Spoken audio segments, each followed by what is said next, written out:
Assalamualaikum warahmatullahi wabarakatuh. Di sini kami dari kelompok 1 kelas ekonomi kita kelompok 1.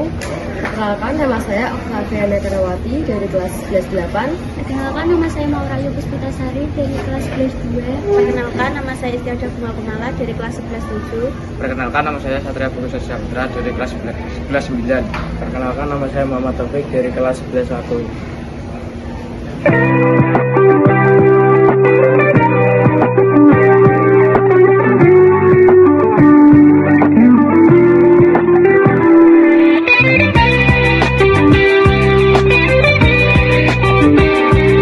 Yang pertama adalah pengertian manajemen menurut J.R. Terry dan Mary Parker Follett. Menurut J.R. Terry, manajemen didefinisikan sebagai suatu proses yang khas yang terdiri dari perencanaan, pengorganisasian, penggerakan, dan pengendalian, yang dimana untuk menentukan dan mencapai tujuan yang ingin dicapai melalui penggunaan sumber daya manusia dan sumber daya lainnya. Yang kedua, menurut Mary Parker Follett. Menurut Mary Parker Follett, manajemen adalah suatu seni menyelesaikan pekerjaan melalui orang lain. Follett menekankan bahwa pentingnya hubungan sosial dalam proses manajemen. Terdapat 6 unsur di dalam manajemen. Yang pertama, ada manusia atau man. Yang kedua, material atau bahan. Yang ketiga, metode atau metode. Yang keempat, mesin. Yang kelima, uang atau money. Yang keenam, pasar atau market.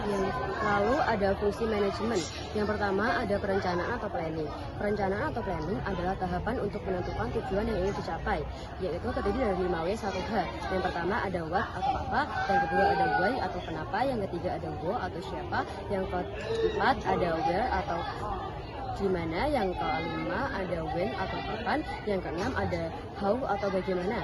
Lalu yang kedua ada pengorganisasian atau organizing. Pengorganisasian atau organizing adalah kegiatan membagi pekerjaan sesuai dengan kemampuan dari karyawan. Yang ketiga ada activating atau pelaksanaan. Activating atau pelaksanaan adalah suatu kegiatan untuk menggerakkan karyawan atau seseorang untuk melaksanakan tugas dengan baik sesuai tugas dan kewajibannya. Lalu yang keempat ada controlling atau pengawasan, yaitu adalah tahapan untuk menentukan bagaimana apakah tahapan tersebut atau rencana tersebut berhasil ataupun tidak.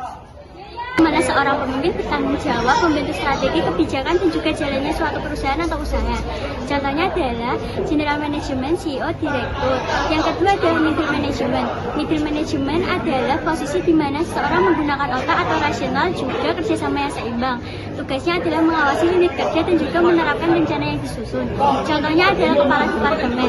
Yang ketiga adalah Lower Management. Lower Management adalah posisi di mana seseorang menggunakan tenaga atau fisik yang tugasnya mengambil keputusan dan juga menetapkan prestasi, contohnya seperti mandor dan juga supervisor.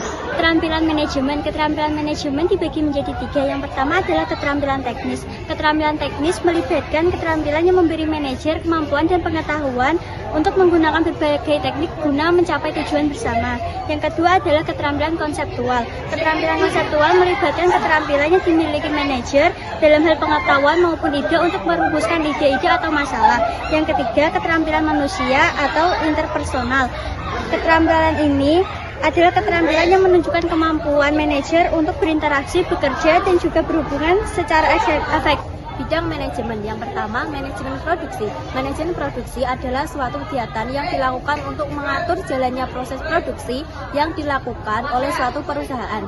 Manajemen produksi juga meliputi bagaimana mengatur berbagai input atau faktor produksi supaya hasil produksi yang dihasilkan sesuai dengan yang ditetapkan. Warahmatullahi wabarakatuh. Nama saya Satria Putu Sasyabdra dari kelas 11-9. Ekonomi atau manajemen personalia. Manajemen personalia disebut juga manajemen sumber daya manusia. Menurut ribuan manajemen personalia merupakan ilmu dan seni mengatur hubungan dan peran tenaga kerja agar efektif dan efisien untuk membantu terwujudnya tujuan perusahaan dan karyawan. Manajemen keuangan adalah kegiatan pengaturan dalam usaha, pemanfaatan, dan pencairan dana agar berjalan secara efektif dan efisien.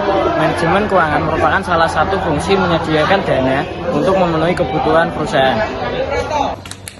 Manajemen pemasaran. Manajemen pemasaran adalah kegiatan pengaturan proses penyampaian produk dari produsen kepada konsumen agar berjalan secara efektif dan efisien. Kegiatan dalam manajemen pemasaran meliputi pemilihan segmentasi pasar atau memilih konsumen yang akan setuju menganalisis kesempatan atau peluang pasar, menentukan cara promosi usaha, dan mengelola usaha pemasaran agar produk yang dihasilkan bisa dikenal oleh masyarakat.